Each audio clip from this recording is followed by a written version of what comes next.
bonjour à tous. Donc, je vais vous présenter aujourd'hui le sujet de ma thèse de psychologie qui s'intitule « Repérage épistémologique et clinique des situations palliatives, dissymétrie de la position subjective des acteurs de soins ». Donc, ce travail est rattaché au laboratoire Recherche en psychopathologie, nouveaux symptômes et liens sociaux RN2 sous la direction d'Emmanuel Borny-Desbordes. Donc, je suis psychologue dans une équipe mobile d'accompagnement et de soins palliatifs depuis 15 ans. J'ai été surprise par la difficulté des professionnels à intégrer la définition professionnelle des soins palliatifs. Cela avait pour conséquence une identification assez tardive des situations palliatives. Donc, la loi du 9 juin 1999 visant à garantir l'accès aux soins palliatifs et à l'accompagnement nous dit que les soins palliatifs sont des soins actifs et continus pratiqués par une équipe interdisciplinaire en institution ou à domicile. Ils visent à soulager la douleur, à apaiser la souffrance psychique et à sauvegarder la dignité de la personne malade et à soutenir son entourage. Cette loi indique seulement que toute personne malade dont l'état le requiert a le droit d'accéder à des soins palliatifs et à un accompagnement. Donc, quels sont les critères qui permettent de dire l'état du patient le requiert? À partir de quand pouvons-nous commencer à penser et à parler de situations palliatives? La définition de la Société d'accompagnement et de soins palliatifs précise que les soins palliatifs sont des soins actifs délivrés dans une approche globale de la personne atteinte d'une maladie grave, évolutive ou terminale. Et avant elle, l'Organisation mondiale de la santé, en 1990, avait défini les soins palliatifs comme des soins actifs complets donnés aux malades dont l'affection ne répond pas au traitement curatif. Ce que nous constatons sur le terrain, c'est que la phase palliative est souvent réduite à la phase terminale de la maladie. La répétition et la fréquence de la difficulté à identifier les situations palliatives en amont de la phase terminale peuvent être considérées comme symptomatiques au sens psychanalytique du terme.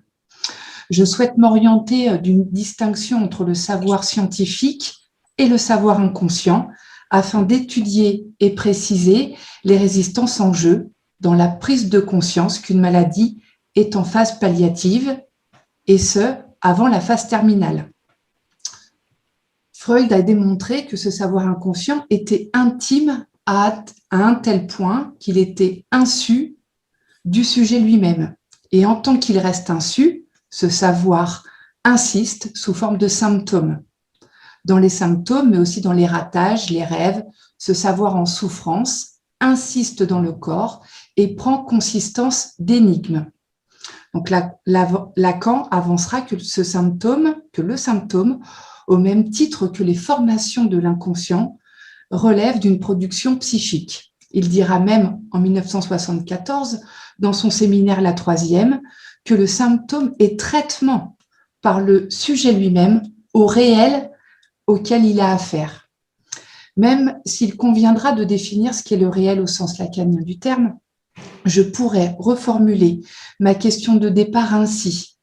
À quel réel ont affaire les professionnels de santé face aux situations palliatives? Ou en d'autres termes, à quel insupportable ont-ils affaire? Face à cet insupportable, inconsciemment, les professionnels de santé auraient recours à des mécanismes psychologiques qui entraînerait une évaluation retardée, voire faussée de la situation palliative. Issues de situations cliniques rencontrées sur le terrain, les observations permettraient de formuler plusieurs hypothèses.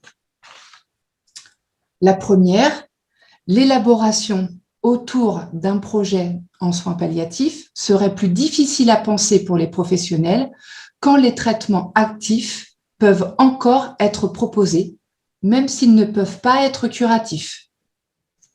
La deuxième hypothèse est que les professionnels identifieraient les situations palliatives à partir du moment où les traitements actifs à partir du moment où les traitements actifs sont trop délétères pour les patients. Troisième hypothèse, l'arrêt des traitements actifs signerait la prise de conscience de la situation palliative de la maladie pour un certain nombre de professionnels, alors même que les traitements n'étaient plus curatifs. La quatrième hypothèse, l'espoir du professionnel de prolonger la vie d'un patient pourrait cacher un déni face à la gravité de la maladie. Certains points d'identification au patient favoriseraient le déni. Et dernière hypothèse, l'angoisse du professionnel face à l'état émotionnel du patient amènerait à penser et à évoquer la situation palliative assez tard dans l'évolution de la maladie. Voilà ce que j'avais à vous présenter aujourd'hui. Merci Dorothée pour votre présentation. Alors, comme pour la communication précédente, je vous laisse poser vos questions soit en levant la main, soit en écrivant vos questions directement dans le chat. Je veux bien commencer si… Oui, allez-y. Donc, merci pour cette présentation également. Et puis, d'ailleurs, je remercie les deux premières présentations parce que c'est pas facile de prendre la parole au départ. Donc, à moins, quand on arrivera à la 15e, ça sera plus facile. Mais là, en tout cas, bravo pour les deux communicantes. Alors, moi, une question très naïve par rapport à la résistance donc, en jeu. Quelle est la différence avec le coping? Vous savez, comment pourrais-je dire, l'ensemble des réactions cognitives ou comportementales qui sont destinées à maîtriser ou à faire face à une situation difficile. En quoi ces éléments dont vous parlez inconscients se différencient du coping? Je pense que vous allez certainement m'aider pour la réponse, parce que c'est vrai que moi, je suis peut-être un peu trop dans mon champ. Ce que j'ai compris du coping, c'était des mécanismes d'adaptation, mais il y avait des choses qui étaient parlées justement en conscience, en pouvant décrire justement les comportements. Là, en tout cas, l'hypothèse que je fais, c'est que en deçà de ces comportements qu'on peut voir, que chaque professionnel est habité au cas par cas de son histoire et ses propres mécanismes de défense, et qu'il va, à son insu, mettre à l'œuvre face à quelque chose qui lui est insupportable face à son ou ses patients. Oui, en fait, bon, parce que le coping, je ne sais pas dans quelle mesure il est également, il recourt à des éléments conscients ou non conscients, puisque pour certains, on le sait bien, c'est des éléments qui se rapportent à la situation, d'autres par rapport à des personnes, etc. En fait, je ne sais pas dans quelle mesure le coping est conscient ou pas conscient, puisque peut-être pour certains davantage que d'autres. Donc, c'est une question toute naïve, hein, il n'y avait aucun piège. Je vais aller regarder. Merci. Voilà. Merci en tout cas. Alors, merci pour cette question. Nous avons également une question de Savannah. Ça concernait la méthodologie de recueil et d'analyse envisagée. Vous aviez évoqué les observations, si j'ai bien suivi. Est-ce qu'il y a d'autres méthodologies que vous envisagez et voilà, quel type d'analyse vous allez fournir aussi à partir des données que vous allez recueillir? Merci en tout cas pour la présentation et le sujet très intéressant. Merci. Eh bien, pour tout vous dire, j'en suis rendue là. C'est-à-dire que ce que je suis en train de réfléchir au-delà des observations, et pour l'instant c'est pas figé, c'est pas non plus très construit. C'est en effet, est-ce que je dois mener des entretiens en fait avec les différents professionnels. Je sais pas encore en fait. C'est vrai que je suis en train d'en discuter avec ma directrice de thèse, où j'ai bien saisi que une thèse, enfin en tout cas ce que j'ai saisi, que mon sujet de thèse aussi pouvait faire l'objet d'une démonstration. Alors, je ne sais pas s'il faut impérativement que j'ai du matériel à analyser. Je ne sais pas encore. Mais comme ça, je partirais sur la démonstration. Est-ce que ça sera suffisant? Je ne sais pas, c'est en cours.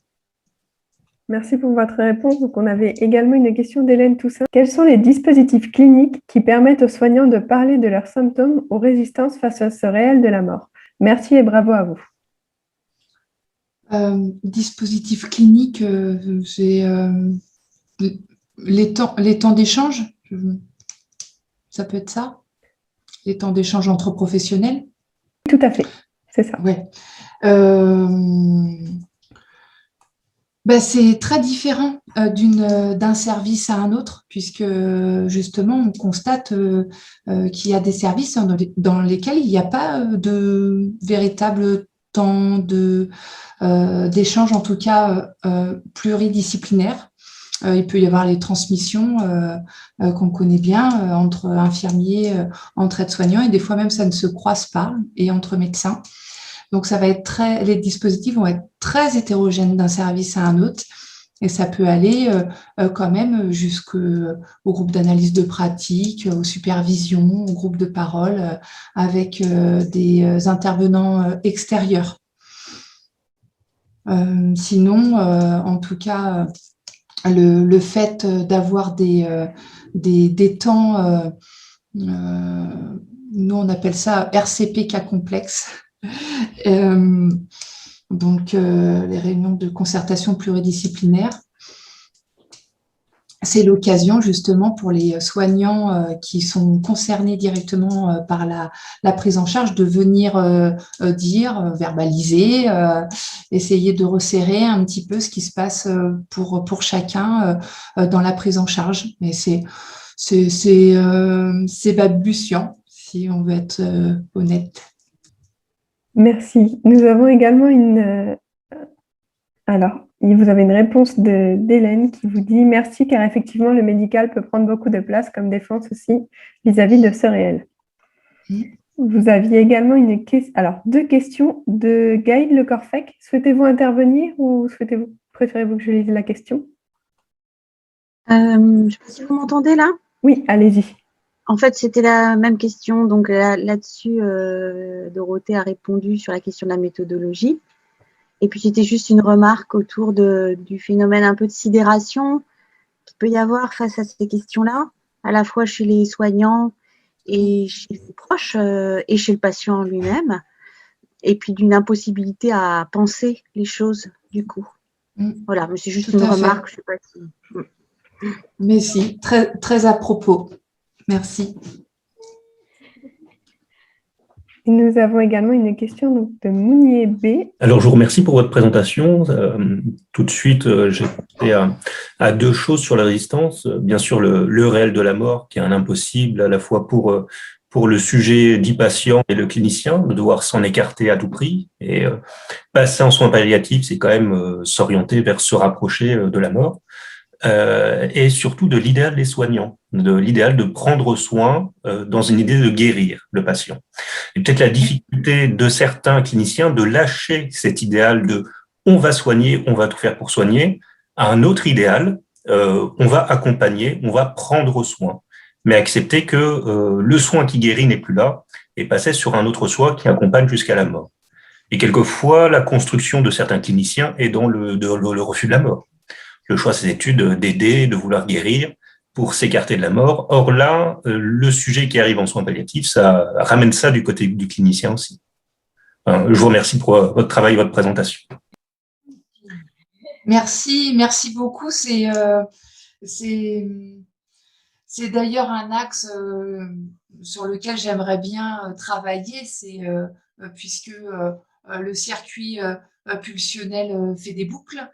Et en effet, comment on passe d'un idéal à un autre, pulsionnellement, comment on passe d'un idéal à un autre à la pulsion de guérir, comment on passe à la pulsion de soigner. Merci pour votre réponse. Nous avons une dernière question de Michel Rival. Souhaitez-vous prendre la parole? Oui, bonjour, vous m'entendez bien? Oui, parfaitement. Oui, bonjour, merci pour l'organisation de cette journée. Merci pour la présentation de Dorothée. À l'écoute de votre présentation sur la question des savoirs inconscients et sur les éléments de méthodologie que vous avez indiqués, j'ai cru comprendre que vous vouliez travailler sur les récits des patients, entre autres, hein, et ça m'a fait écho à la clinique narrative de Rita Charan. Je voulais savoir si vous connaissiez cette méthode qui met la relation patient et soignant en jeu par le récit et par cette dialogique, c'est-à-dire dans cette relation qui est importante et qui va questionner aussi les insus plutôt que les savoirs inconscients, c'est-à-dire les savoirs qu'on ne savait pas qu'on savait. Donc, Ça je se sais pas rapproche. oui, c'est ça, mais c'est une autre ouverture. Je sais pas si vous avez eu écho de ça. Alors, non, je ne connais pas. Je vais aller lire. Merci. Et de toute façon, alors c'est pas destiné, en tout cas, vers les patients. Moi, j'ai choisi justement de m'orienter des mécanismes à l'œuvre exclusivement pour le coup des professionnels de santé. Mais bon, je Ça pense que concerne aussi hein, c'est... le récit Ouais, des soignants également. Hein. oui, c'est pour ça que je vais aller lire. Merci. D'accord. Merci à vous pour votre présentation. Très intéressant. Allez-y pour cette dernière question. Ah, Allez-y. ok, d'accord, pardon, merci. Oui, je me disais sur la question de l'idéal et de la pulsion, je me disais sur une temporalité de soins de fin, si on peut dire ça comme ça. En fait, je me demandais si il fallait absolument viser la chute d'un idéal au profit d'un travail sur la pulsion elle-même. Je me demandais dans quelle mesure l'idéal, que ce soit pour le patient ou pour les cliniciens autour, hein, ne permet pas aussi précisément de border un petit peu le réel de la mort, voilà, au même titre que toute identification finalement, hein, mais comme ça finalement accompagné. Bon, c'était sur une visée un peu pratique du truc, vous voyez. Mon sujet se resserre sur les professionnels et moi j'avais en tout cas dans l'idée que c'était ce qu'on disait un petit peu avant, que c'était les professionnels en fin de compte qui étaient un peu fixés sur leur idéal de guérir. Et donc, alors même qu'ils sentent, qu'ils perçoivent que justement on va pas pouvoir, qu'ils vont pas pouvoir guérir les patients, qu'il y a justement une résistance justement à passer, je sais pas, c'est certainement très mal dit, mais en tout cas d'axer leur travail sur un idéal, mais du soin, c'est-à-dire de l'accompagnement, de rester à côté, justement jusqu'au bout. Et ce temps-là, il peut durer longtemps parce que justement, dans le sens commun, soins palliatifs égale fin de vie, alors que, voilà, pour le coup, bon, moi ça m'arrive, c'est pas anecdotique, je suis pas mal de patients sur des années, voire une décennie. Et donc, voilà, en tout cas, de transformer l'idéal de guérir à l'idéal de soin, de soigner. C'est vraiment du côté, hein, moi, je me situe vraiment du côté des professionnels exclusivement, puisqu'en effet, comme vous le disiez, au niveau pratique même, pour les patients, bah, des fois, notre travail, c'est justement, ça peut être, par exemple, de mettre un voile devant le réel de la mort, une fois qu'ils ont pris conscience de quelque chose. Je pense qu'en tant que professionnel, justement, on n'a pas justement, à réagir comme les patients. Et donc, c'est en travaillant, mon idée, c'est que c'est en travaillant sur les mécanismes de défense des professionnels que justement, on accompagnera vraiment la personne en face de nous et pas nous à travers ce qui nous fait le plus peur chez le patient. Merci Dorothée pour toutes ces réponses. Donc, nous allons maintenant passer à une nouvelle communication. Donc, comme je l'ai dit, n'hésitez pas à poser vos questions dans le chat si vous avez toujours des questions ou des remarques à faire à Dorothée. Merci Dorothée.